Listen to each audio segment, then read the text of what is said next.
long-term persistence, server-side OCS. These are all really big, important features that we've just gotten our hands on, and it's going to enable things like server meshing in the future. But do these and other minor features on the roadmap really add up to a great player experience this year in Star Citizen? Hey guys, I'm Morphologist, and in this video I wanted to share my thoughts with you about which direction I hope Star Citizen goes this year when they update the roadmap. But this video is going to be a little bit different than what I've done in the past. You see, I kind of am really hard on myself about making sure that videos are as perfect as possible, and sometimes I do make mistakes. However, in that extreme focus about making it really well structured, I sometimes forget to really just be myself, to inject my personality. And so I am going to try this year to be a little bit less formal with you guys and be more myself when I talk about subjects like this. Obviously, an Architect Reviews is still going to be much in the same fashion as it's always been. I think it really lends itself to that format where I'm very, very concise and straightforward because there's a lot to explain. But in this sort of video, I hope to be a bit more open with you guys. And so I want you to share your thoughts down below about how you feel about this video at the end. And if you do like it and you're new to my channel, make sure you hit the bell icon and subscribe to let me know that you'd like to see more.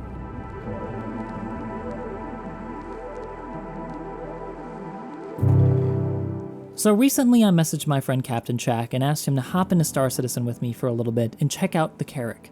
You see, he backed Star Citizen a long time ago and was really looking forward to this ship. But when I showed him the Carrack in game, while he was impressed by what they were able to accomplish with the way it looks, the way it flies, the interior space, he didn't feel impressed at all by the experience itself. And that's because there really isn't much to do in Star Citizen aboard ships beyond manning turrets or flying the ship itself.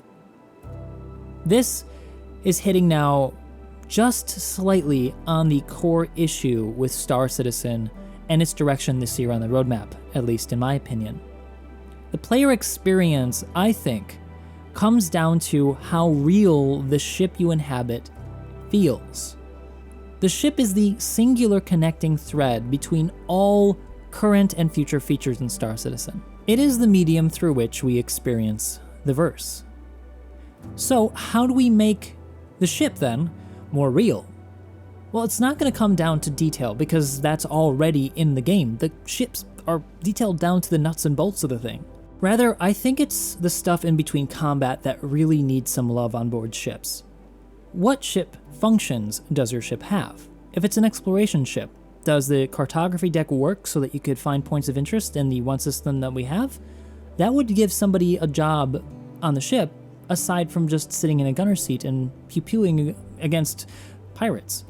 Or what about giving somebody a role to just manage shields and have that update on everybody's screen on the ship through the new building block system that they've talked about releasing? How about having somebody whose job it is to go about the ship to make sure that all ship systems are running at optimal efficiency? Say, someone in engineering. Because we don't have that yet either. They have talked about being able to take modules out and replace them in real time. But I don't see that on the roadmap, and that's something that I really would like to see this year. Because although it doesn't sound like much, whether you're on a multi-crew ship or a single cruise ship, being able to pause for a moment between combat, between events or exploration, to make sure your ship is running, to pull out a module and tinker with it, to tune it, to fix it and replace it, starts to give the ship its own little quirks, and that makes it really feel like your own, like it lives and breathes, and that you have to know every nut and bolt of it to make it work right. But aside from, say, the interface we have with the ship, it's also, I think, our ability to make the ship our own through personalization. I'm not just talking about livery. That's something I definitely want to see. I'm talking about personal inventory. They have talked about physicalizing inventory and putting it on ships. It was once on the roadmap, but it has since been removed.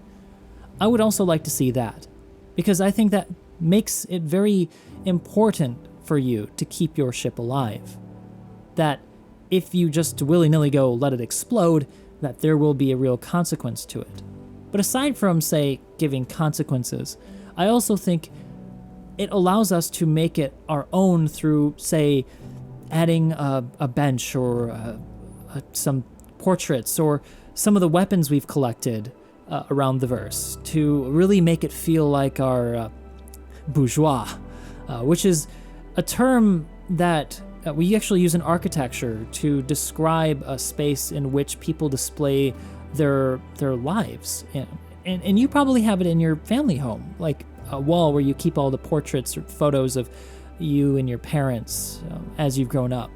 That bourgeois is evidence of the life that you've lived, that you can share with others, that you can be constantly reminded of. And I recall this experience being really important subconsciously to me in games like Star Wars Galaxies, where I had a huge collection of things I'd collected in all of my adventures about the world of Star Wars. And I really miss it a lot sometimes, because I would really just go and spend time there with friends and talk about our experiences after we've had them. When these elements of interaction become possible, the personalization of our own inventory and our ability to add things to the interior of the ship to really make it our own become real, I think that adds a level of value that we don't currently have with our ships in Star Citizen, because really, the way they are now, they're like every other ship. Aside from changing out some modules and guns, things that you can't really see and feel unless you're flying the ship, they all look the same. So why care? I think this would make you care. This would make that ship mean something to you because you've shared experiences on it with your friends. You've seen parts of the verse that maybe nobody else has, and you can share that with others. Let me paint a picture for you with how detail could make the experience of Star Citizen as it is now different. Right now in Star Citizen, when a pirate attacks you, they do damage to your ship, and either you blow them up or they blow you up. And that's the end. Rinse and repeat. There's really no difference between each and every interaction. Maybe the scenery changes and the amount of pirates changes and the pirate's ship itself changes, but there's only so much variation you can have.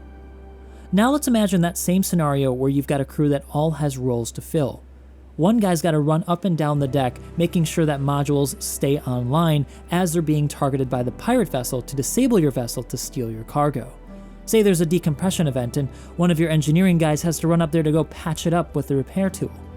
Or the engines are starting to go down, and so your top engineer guy who really knows the ins and outs of tuning can go down to the engine bay and keep it running so that you can get out with your quantum drive online. All the while this is happening, you as captain are paying attention to the radar and barking orders to your pilot to dodge left and right as you have the best situational awareness with your holo table. But you're also monitoring the shields as you see that the port side shields have gone down to 50%, so you tell your friend on shields to shift power to that port side to compensate. That's just one possibility of many out of one singular, simple interaction with a pirate. So really then in sum here, what I'm saying is that immersion on your ship, the way in which we experience the verse, is key to a better experience in Star Citizen this year. And that's what I would like to see focused on the roadmap. What do you guys think? Now, clearly, there are important features that need to be done. We'd like to see more star systems. We'd like to see more professions. We'd also like to see a functioning economy, which will all add to the experience being better. But ultimately, all of these experiences happen through the lens of our ships. So share your thoughts below. Do you agree? And is there anything you would like to add on to what I've said here about ships? Something that I've perhaps missed? It's not a very long video, so clearly there are other things we could discuss on this subject.